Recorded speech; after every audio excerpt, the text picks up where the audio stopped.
IFMS 3.0 पर bill correction option के द्वारा किसी भी कर्मचारी का कितना भी पुराना यदि सैलरी बकाया तो उसे आप बना सकते हैं। इस वीडियो में हम चर्चा करने वाले हैं बिल करेक्शन ऑप्शन के माध्यम से एक साथ 2017 से लेकर के या 2008-9 से लेकर के आज दिन तक का यदि एरियर बकाया चल रहा है तो एक ही बिल के अंदर आरोपी करना हो तो भी कर सकते हैं।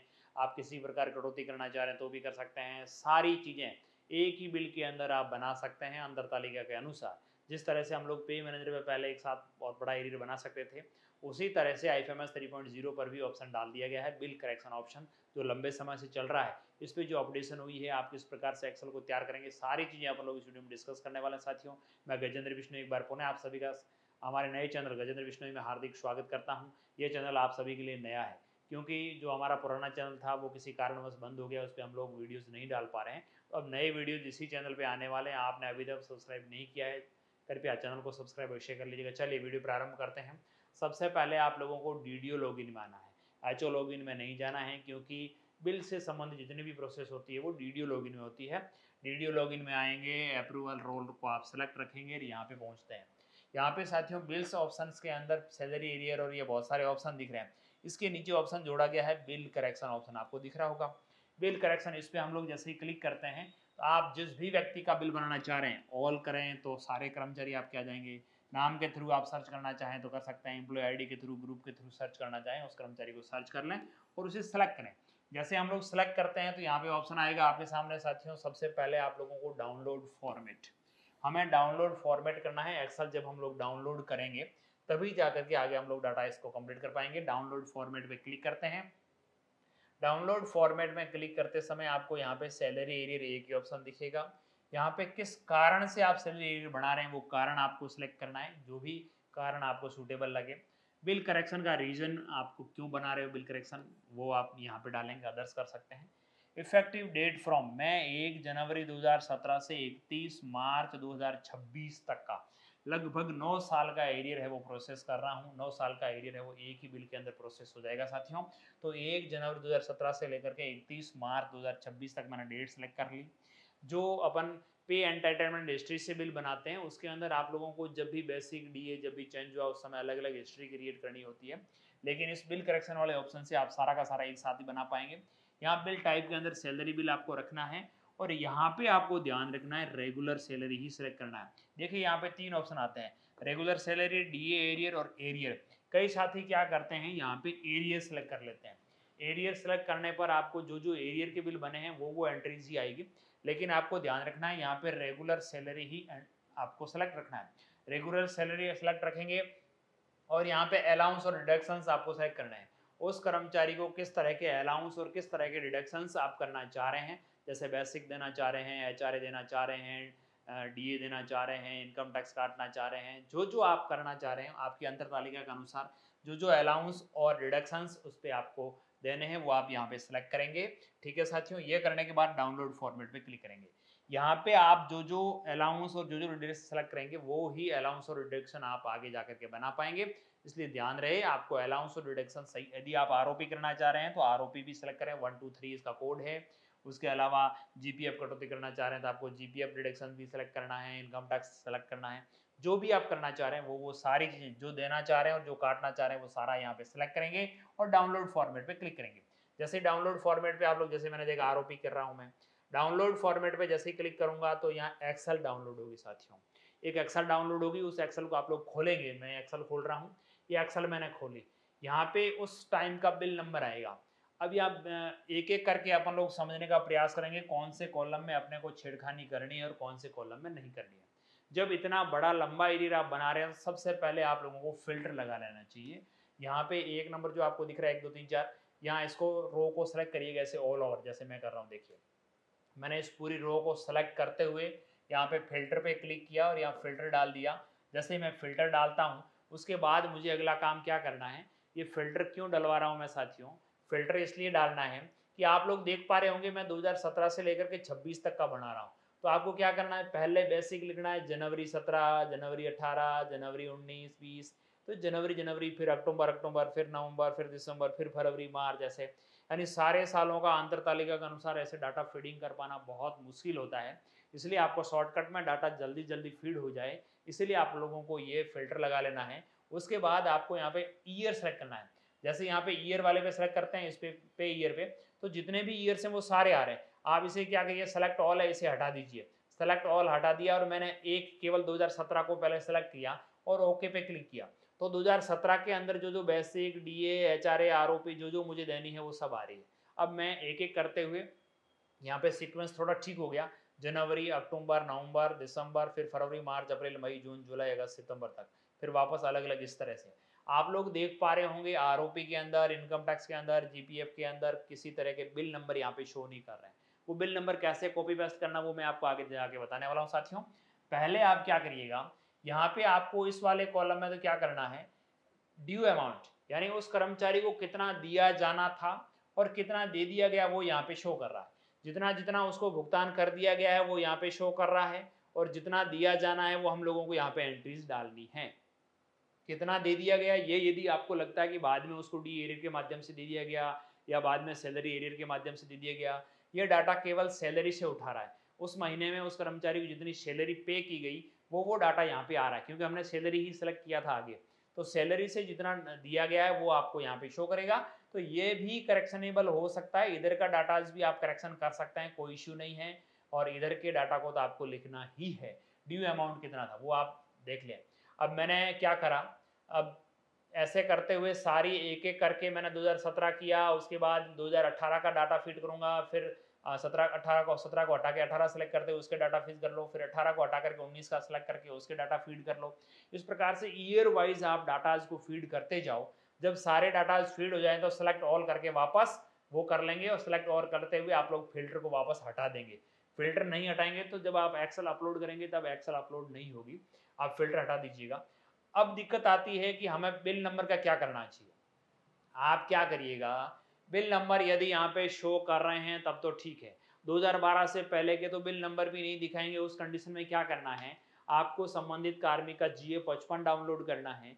उस कार्मिक का 1-2 महीनों की सैलरी जो IFMS 3.0 से उठाई गई है उसके बिल नंबर यहाँ पे लिखते हुए सब आप कॉपी कर सकते हैं, ले लेगा, कोई इश्यू नहीं है। एक ही बिल नंबर से सारे के सारे एरियर के अंदर भले 8-10 साल का है वो उठा लेगा, कर लेगा, कोई इश्यू नहीं है। लेकिन यदि आपके पहले से बिल नंबर ऑलरेडी आ रहे हैं तो आपको क्या करना है, बेसिक वाले सारे बिल नंबर कॉपी कर लो, यहाँ से सेलेक्ट करो जहाँ जहाँ तक बेसिक है, जहाँ जहाँ बेसिक मिला वहाँ वहाँ डीए मिला, जहाँ जहाँ एचआरए मिला वहाँ कटौती हुई हर महीने की, जितने महीने आपने सेलेक्ट किए उसके अनुसार आपने सेलेक्ट ऑल किया। अब देखिए मेरे यहाँ पे आरओपी वगैरह में पहले आपको बिल नंबर शो नहीं कर रहे थे, मैंने क्या किया, बेसिक वाले बिल नंबर कॉपी किए, फिर इनकम टैक्स में कॉपी कर लिया, पेस्ट कर लिया, फिर मैंने आरओपी में पेस्ट कर लिया। अब साथियों बात आती है आरओपी की। आरओपी के अंदर आपको राशि माइनस में नहीं लिखनी है, आरओपी ऑटोमेटिकली ये माइनस कर देगा। आपको क्या करना है, जैसे मैं फरवरी 17 के अंदर उनका 6,719 रुपये काटना चाह रहा हूँ, मार्च के अंदर भी काटना चाह रहा हूँ, अप्रैल के अंदर काटना चाह रहा हूँ, बाकी सब में जीरो। इसमें आपको बशर्ते ये ध्यान रखना है कि इधर वाला कॉलम और इधर वाला कॉलम खाली नहीं रहना चाहिए। आपको यदि किसी प्रकार की कोई नई तरह का डिडक्शन 0 से भी राशि भरनी होगी, आगे मैं दिखाऊंगा किस प्रकार से एरर भी आ सकते हैं। आप आरओपी को माइनस में न दर्शाएं, केवल आरओपी की जो राशि है वो यहाँ पे सेलेक्ट करेंगे। उसके अलावा आप जिस महीने में इनकम टैक्स काट रहे हैं वो इनकम टैक्स डालें, जिस महीने में इनकम टैक्स नहीं बनता था और नहीं कटा हुआ है। अब यहाँ देखेंगे मेरा ये कॉलम खाली रह गया, इधर भी यदि मेरा ये कॉलम खाली रहा है तो आगे जाके एरर शो करेगा। ये देखिए ये कॉलम खाली रह गया, यहाँ जीरो मैंने नहीं लिखा तो आगे जाके एरर भी शो करेगा। तो हम लोगों को क्या करना है, आपके बिल नंबर कॉपी हो जाएंगे, इसमें कहीं इश्यू नहीं आने वाला। आपको राशि अपने अंतर तालिका के अनुसार डाल देनी है, पहले कितना आहरित हुआ उसे आप हटा सकते हैं और उसको एडिट भी कर सकते हैं। ये सारी चीज़ें एक्सेल को तैयार करते समय यदि आप सावधानी रखेंगे, आपकी एक्सेल ठीक तरीके से तैयार हो गई तो कहीं आगे जाकर के इश्यू नहीं आएगा। एक्सेल को चेक करने का तरीका भी मैं आपको बता देता हूँ। फिर आप क्या करिएगा, जैसे ये बेसिक है, इस ड्यू अमाउंट की बेसिक की टोटल राशि को सिलेक्ट करेंगे। बेसिक की जो राशि है इसे आप कर्सर से सिलेक्ट करते हुए ऐसे सिलेक्ट करेंगे तो यहाँ पे टोटल दिखाएगा आपको। यहाँ इस रो के अंदर टोटल कितना है, जैसे काउंट ये 11, टोटल कितना हुआ, एवरेज कितना हुआ, यहाँ पे राशि दिखाएगा। उस राशि को आप अपनी अंतर तालिका से मिलान कर लें कि भाई ड्यू अमाउंट के अंदर मेरी बेसिक की राशि इतनी आ रही है और मेरी अंतर तालिका इतनी बोल रही, मतलब मेरा बराबर है। उसके बाद ड्रॉ अमाउंट में कि आप सेलेक्ट करेंगे और सेलेक्ट करते हुए बेसिक सेलेक्ट किया और इधर देख लेंगे, या ऑटो सम करके या आप कैलकुलेट करके भी देख सकते हैं कि मेरा बेसिक जितना दिया जाना था, जितना दे दिया गया वो यदि सही आ रहा है तो आगे जाकर के बिल भी सही बनेगा। इसी प्रकार से डीए, इसी प्रकार से एचआरए, कटौतियाँ वगैरह सब आप लोग टोटल करते हुए एक बार चेक कर लें कि अंतरताली के अनुसार मैच खा रही है या नहीं खा रही है, और तो आपका आगे जाकर के एरियर गलत नहीं बनेगा। अब बात आती है वापस, ये एक्सेल जब आपकी ओके होगी, रेडी होगी, वही वापस हम लोगों को बिल करेक्शन वाले ऑप्शन के अंदर जाना है, बिल करेक्शन बल्क के अंदर। अब अपने को करना है अपलोड फाइल। अपलोड फाइल पे जैसे ही क्लिक करते हैं तो ये ऑटोमेटिकली डेट वगैरह सेलेक्ट रहेगी, क्योंकि हमने एक्सेल डाउनलोड करी थी उस समय ये ऑटोमेटिकली रहेगी, ये हटेगी नहीं। आपको यहाँ पे ड्रैग ड्रॉप और ब्राउज यहाँ पे क्लिक करना है। यहाँ पे क्लिक करते ही आपको जो संबंधित आपने एक्सेल सेव करी है, जो डाउनलोड हुई थी, जिसमें आपने डाटा एडिटिंग किया है, वो आपको एक्सेल यहाँ पे लानी है। जैसे ही मैंने एक्सेल को यहाँ पे लाया, उसके संबंधित डॉक्यूमेंट सेलेक्ट करते हुए यदि मैं लाता हूँ और डालता हूँ तो क्या होगा, data validation, please check the data. अब मेरे क्या हुआ, मैंने अपलोड कर दी यहाँ एक्सेल, और मेरे बिल करेक्शन के संबंध में जो भी पीडीएफ थी, आपको पीडीएफ भी अपलोड करनी रहेगी। उस कर्मचारी का बिल करेक्शन क्यों कर रहे हैं, क्या वजह है, अंतरतालिका, उसके संबंधित ऑर्डर वगैरह सब कुछ आपको यहाँ पे अपलोड करना है, और यहाँ पे अपलोड का ऑप्शन खुल जाएगा। जैसे ही अपलोड करेंगे और आपकी यदि एक्सेल का डाटा सही है तब तो अपलोड हो जाएगी, और एक्सेल का डाटा में यदि कहीं न कहीं मिस्टेक है तो ऐसा एरर शो करेगा, data validation failed, please check the data. अब ये फेल्ड क्यों हुआ, इसमें क्या क्या मिस्टेक रही, उसके संबंध में एक नई एक्सेल डाउनलोड हो जाएगी। आपकी कहाँ कहाँ पर मिस्टेक रही वो एक्सेल डाउनलोड होगी, उस एक्सेल को आप खोलिएगा। देखिए मैंने ये एक्सेल खोली थी, ये मेरे को क्या कह रहा है, ड्रॉन अमाउंट इज नल, यानी ये जो ड्रॉ अमाउंट है ये मेरे कॉलम खाली रह गए थे, और यहाँ पे भी ये कॉलम खाली रह गए, ये कॉलम खाली रह गया। जो मैंने एक्सेल तैयार करी 8-9 साल की, उस एक्सेल को भरते समय बाई मिस्टेक ये कॉलम खाली रह गए। यदि आपके बिल नंबर खाली रह गए, या ये अमाउंट खाली रह गया, या ये कॉलम खाली रह गया, तो ये एरर शो करेगा। अब मैं क्या करूँगा, वापस उस एक्सेल में जाऊँगा और देखूंगा। देखिए ये कब क्या कह रहा है, जनवरी, अक्टूबर, नवंबर, दिसंबर, फरवरी से लेकर के सितंबर तक का इनकम टैक्स की इधर वाली राशि है वो खाली है। तो मैंने देखा तो वास्तव में ये राशि खाली थी, तो मुझे यहाँ राशि भरनी है। अब मैं फिलअप करूंगा, 0 मैंने भर लिया, सारी राशि में भर लिया, कोई इश्यू नहीं। अब भर के मैं इसको सेव कर दूंगा। सेव करके आपको इस एक्सेल को काटना है, बंद करना है। यदि एक्सेल खुली रही दोबारा आप अपलोड करेंगे तो नहीं होगा, एक्सेल को एक बार बंद कर दीजिएगा। अब वापस से मैं डाटा अपलोड कर रहा हूँ, वही वापस डाटा अपलोड किया, यहाँ एक्सेल सेलेक्ट किया, अभी बार डाटा मेरा सक्सेसफुली अपडेट हो गया, डाटा अपलोडेड सक्सेसफुली। जब डाटा अपलोड होगा, यदि एक्सेल में मिस्टेक हुई, जो जो मिस्टेक होगी वो लिखा हुआ आएगा। साथ ही मैं आपको पुनः दिखा देता हूँ, ये एक्सेल जो आप डाउनलोड करोगे ना, इस एक्सेल के अंदर जो जो ये वैलिडेशन मैसेज यहाँ इसमें आएगा, इस कॉलम को आप बड़ा करते हुए देख सकते हैं कि आपकी क्या मिस्टेक रही है, वो मिस्टेक लिखी जाती है। कई साथी कहते हैं यार हम तो कोशिश करके थक गए, हमारे तो एक्सेल सही तरीके से बन नहीं रही है। अरे भैया जब नहीं बनती है तो ये बता देता है आपकी मिस्टेक कहाँ पर है, मिस्टेक क्या है, कहाँ ठीक करना है। ठीक है साथियों, अब आपने देख लिया। उसके बाद बिल करेक्शन के अंदर वापस आपने डाली, ओके हो गई सक्सेसफुली। अब सक्सेसफुली हो जाने के बाद आपको क्या करना है, यहाँ बिल करेक्शन रिक्वेस्ट के अंदर जाना है। ऐसे बिल करेक्शन के अंदर दो ऑप्शन आते हैं, second option bill correction request, इस पे हम लोग जैसे क्लिक करते हैं, जो हमने बिल करेक्शन की रिक्वेस्ट अभी डाली थी, एक्सेल अपलोड की थी, उनका डाटा यहाँ पे शो करेगा। उस कर्मचारी को आपको यहाँ से सिलेक्ट करना है। जैसे हम लोग सिलेक्ट करते हैं यहाँ प्रोसेस का ऑप्शन खुलेगा, आप प्रोसेस पे क्लिक करेंगे। जैसे प्रोसेस पे क्लिक करते हैं, record added successfully, kindly create salary arrear bill from salary arrear process. आपकी ये रिक्वेस्ट सबमिट हो गई है। अब आपको सैलरी एरियर वाली प्रोसेस के अंदर जाकर के सैलरी एरियर बिल बनाना है। वो क्या करना है, इसको ओके कर देंगे। अब हम लोगों को बिल्स के अंदर सैलरी एरियर बिल पहला ही ऑप्शन है, उसके अंदर पहला ही ऑप्शन सैलरी एरियर, इस पर क्लिक करेंगे। जैसे इस पर क्लिक करते हैं तो हमने जो बिल रिक्वेस्ट बनाई थी वो यहाँ पे शो करेगी, और यहाँ पे पूरा दिखाएगा अलाउंस कितना है, डिडक्शन कितना है, एरियर कितना मिलेगा उनको, नेट अमाउंट कितना आएगा खाते में, सारी चीज़ें आपको यहाँ पे दिखेगी। यहाँ पे आप लोग इस पर क्लिक करके भी देख सकते हैं, सारी चीज़ें देख सकते हैं, लेकिन सबसे पहले आपको बिल बना लेना चाहिए। इस कर्मचारी को यहाँ पे सेलेक्ट करेंगे और यहाँ पे जनरेट बिल पे क्लिक करना है। जैसे हम लोग जनरेट बिल पे क्लिक करते हैं, यहाँ वार्निंग आएगा, इसे यस करिएगा। यस करेंगे और बिल बन गया, रेफरेंस नंबर आ गए। अब आपको क्या करना है, सैलरी एरियर के अंदर सैलरी एरियर बिल्स, जो आपने बिल्स बनाए वो यहाँ पे शो करेंगे। फाइनेंशियल ईयर कब बनाया, कौन सा महीने में बनाया, जैसे मैंने जून 26 के अंदर बनाया है, तो यहाँ पे बिल नंबर आपको शो कर रहे हैं, कौन से हेड में बना, कितना ग्रोस, कितना नेट, सब कुछ दिखेगा। और यहाँ पे आंख का निशान, इस पर क्लिक करते हैं तो इनर आउटर शेड्यूल आप लोग बारी बारी से चेक कर लें कि उसका सही तरीके से बना है या नहीं बना है, अपनी जो अंतर तालिका है उसके अनुरूप है या नहीं है, कटौती जो आपने की आरोपी वगैरह इसमें हुई या नहीं हुई, सारी चीज़ें आप लोग एक बार देख लें। देखने के बाद आपको बिल नंबर पे क्लिक करना है, जो ब्लू कलर के अंदर आपको बिल नंबर दिखेंगे, इस बिल नंबर पे जैसे ही क्लिक करते हैं उसकी थोड़ी डिटेल खुलेगी। यहाँ पे आपको डॉक्यूमेंट अपलोड करना है। जो आपने पहले बिल करेक्शन के समय जो आपने डॉक्यूमेंट डाला था वो ट्रेजरी में नहीं दिखता है। आपको यहाँ पे जो बिल नंबर आप डालेंगे, साथ में जो डॉक्यूमेंट्स डालेंगे वो डॉक्यूमेंट ट्रेजरी में दिखेंगे। यहाँ पे आप सेलेक्ट करेंगे अदर करते हुए, अदर करके आपको डॉक्यूमेंट जो भी आपके अंदर आपने फाइल सेव करी उस फाइल को यहाँ पे डालेंगे और वो फाइल यहाँ पे आप देख भी सकते हैं, डिलीट भी कर सकते हैं और प्रोसेस पे क्लिक करेंगे।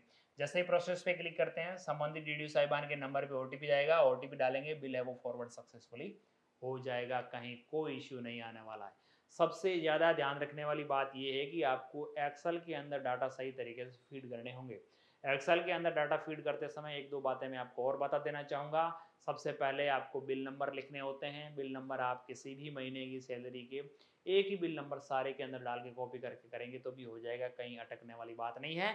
लेकिन यदि बिल नंबर शो कर रहे हैं तो उसे कॉपी पेस्ट करते हुए आप लोग काम में ले सकते हैं। उसके बाद किसी भी तरह का कॉलम खाली नहीं रहना चाहिए। यदि आप राशि नहीं उसमें दर्शाना चाह रहे हैं तो जीरो रख सकते हैं, लेकिन बेसिक डीए और एचआरए को आप जीरो रख सकते हैं, लेकिन बेसिक और डीए है वो कर्मचारी को अवश्य मिला है तो मिले वाले कॉलम में बेसिक में जीरो नहीं चलेगा। इसलिए जो जो मिला है वो आप एरियर में यदि अंतर नहीं आना है, जैसे 10,000 मिले थे और मिलने भी 10 चाहिए तो उसका डिफरेंस जीरो हो जाएगा, लेकिन मिले कितने ये अवश्य लिखना होता है, तभी जाकर के आगे प्रोसेस होता है। यदि एक्सेल अपलोड करते समय कहीं कोई एरर शो करते हैं तो आप एक्सेल अच्छी तरह से देखिएगा उसके अंदर कहाँ मिस्टेक रही है। एक्सेल को अपलोड करने से पहले उसका हिसाब किताब अवश्य मिला लीजिएगा टोटलिंग करते हुए कि हमारी ये कटौती वगैरह सब कुछ हमने टोटल सही ऐड किया या नहीं किया। यदि सही ऐड हुआ है तो आपका बिल भी सही प्रोसेस होगा, नहीं तो बिल की राशि है वो ये जो आपको पीछे राशि दिख रही है ये राशि ठीक नहीं आएगी। राशि ठीक नहीं होने पर आपका बिल है वो गलत बना हुआ माना जाएगा। यदि 1 रुपये भी ज़्यादा बनता है तो गलत है, कम बनता है तो भी गलत है। एक्यूरेट राशि आनी चाहिए तब आपका बिल एक्यूरेट है। ये करते हुए आप लोग बिल को फॉरवर्ड कर दीजिए, कहीं कोई दिक्कत नहीं आएगी। ट्रेजरी से संपर्क करके बिल को पास करवा दीजिए। ईसीएस होने में समय लगता है तो संबंधित कर्मचारी को कहिएगा थोड़ा देरी रखें, ईसीएस हो जाएगा, आपके खाते में जमा हो जाएगी राशि। इस प्रकार से कितना भी पुराना एरियर का बिल है वो आप प्रोसेस कर सकते हैं बिल करेक्शन ऑप्शन के माध्यम से। मिलते हैं साथियों की नई वीडियो के साथ। एक बार पुनः सभी साथियों का बहुत बहुत धन्यवाद।